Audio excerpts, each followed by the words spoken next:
Today, Bitcoin retreats to the mid $90,000 level. MicroStrategy adds to its Bitcoin holdings. And Hashdex co-founder and chief operating officer Bruno Caratori discusses post-election trends in crypto portfolios.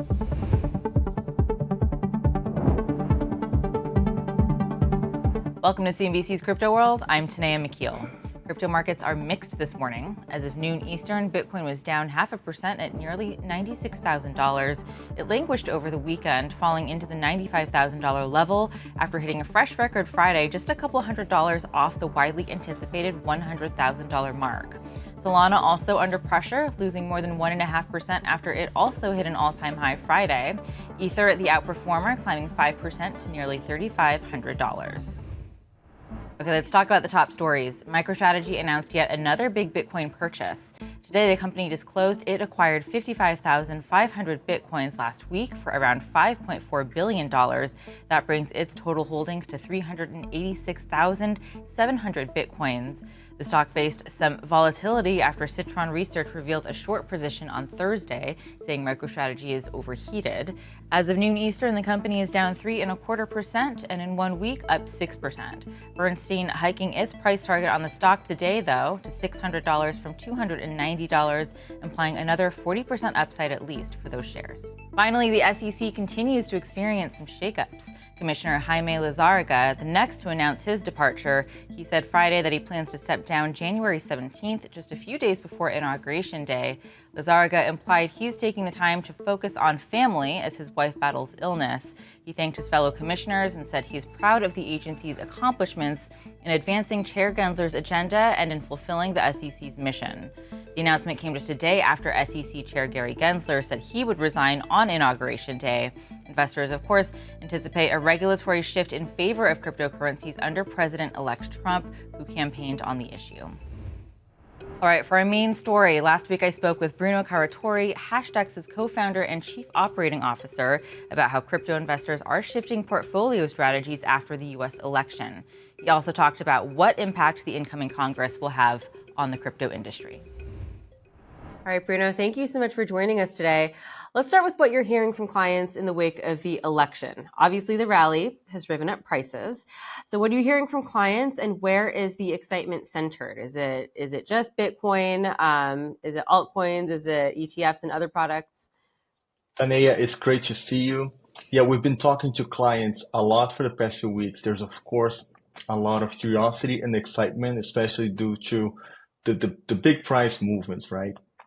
And I guess most of them are looking to learn, what's going to happen next, what these election results really mean for crypto prices, and if the current price swings that we're seeing going up are sustainable. So these are the conversations we're having, and they're making up for a lot of interesting outcomes.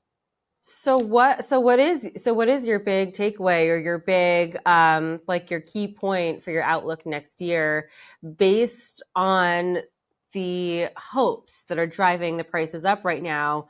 The hopes on the promise of a more supportive regulatory environment. How do you see that playing out, since it does seem like there's this divergence between Bitcoin and everything else? On the one hand, you have an entire industry that's been begging for clearer regulation and rules to play by so that their businesses can thrive. But then, you have this idea of a strategic Bitcoin reserve, which really, I think, kind of hit a fever pitch in the week after, and is perhaps more focused on profits and prices than the problem at hand. So, Tanea, I think you hit it spot on with regards to regulatory clarity. What we bring up with clients when we talk to them is, first of all, we urge them to always keep a long-term mindset when dealing with getting exposure to crypto assets, right? And we think that when we look back to what happened last week, and especially with what will happen in the coming 12 months, we will deem that 2025 will have been this pivotal year in crypto. And the reason being exactly what you mentioned. I think after years of administrations that have either been dismissive or just flat out hostile towards crypto, we're poised to welcome not just a new president, but I think most importantly, a new makeup of Congress that's poised to recalibrate the regulatory attitude towards crypto in a way that's going to give these assets a completely new reality to work with.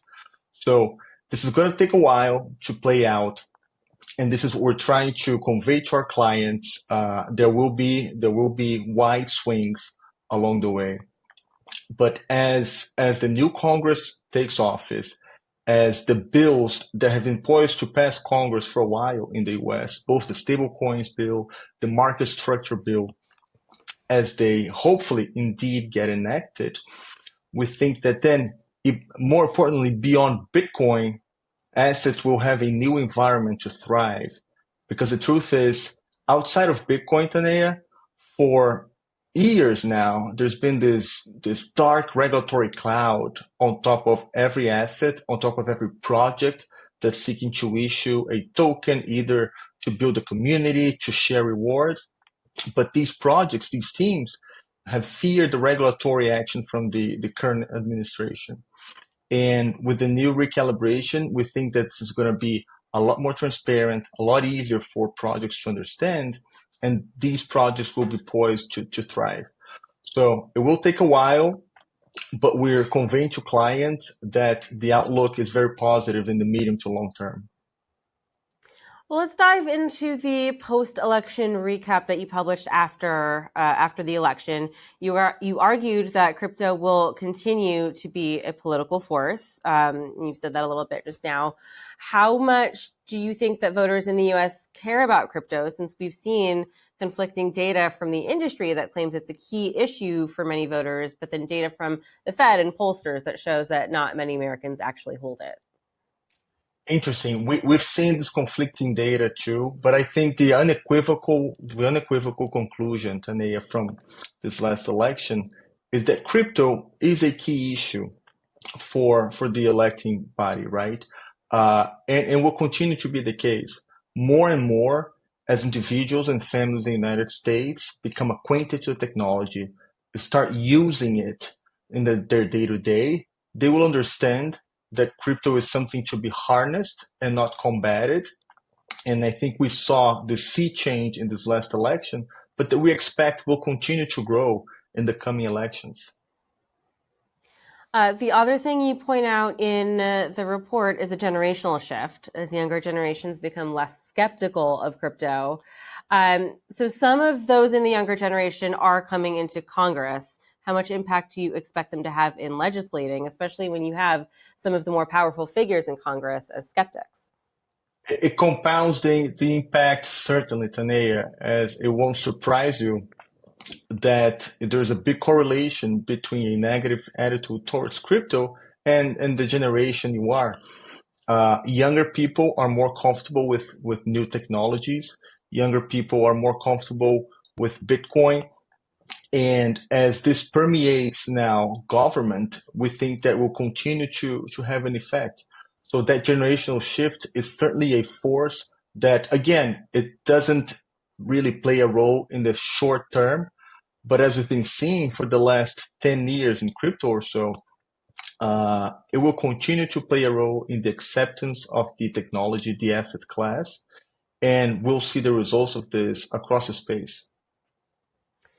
And then, you've said it's early in this process, but what are you watching for with prices in 2025 as the next Congress takes office?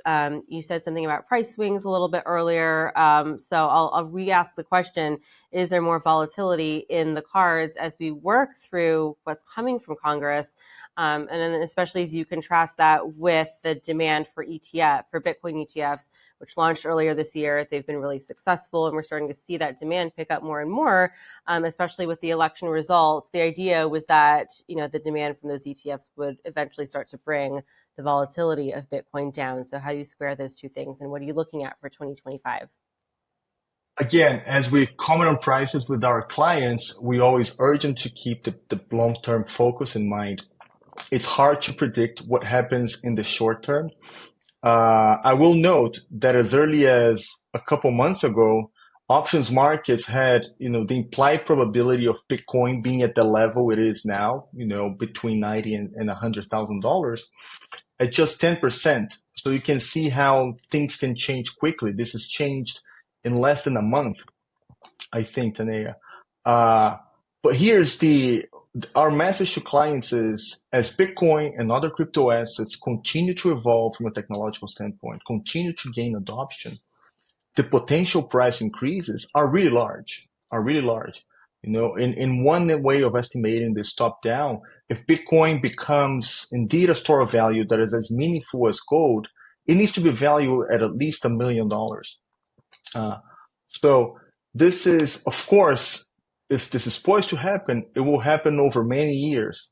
But now, I will say, though, that in the short term, the direction of travel seems positive. Even with the pure results, Tanea, of this election, I think one immediate result is that agents who were outside are continuing to be more welcoming towards crypto. We know that since the ETFs got approved earlier in the year, not every type of investor has been gaining access to this, has been taking the leap. But more and more institutional investors, large wirehouses, are going through the process of approving these. So we think that in this adoption of the asset as an investment option alone, there's a good price increase that will materialize in the next 12 months. Okay, that's all for Crypto World today. We'll be back again tomorrow, and we'll see you then.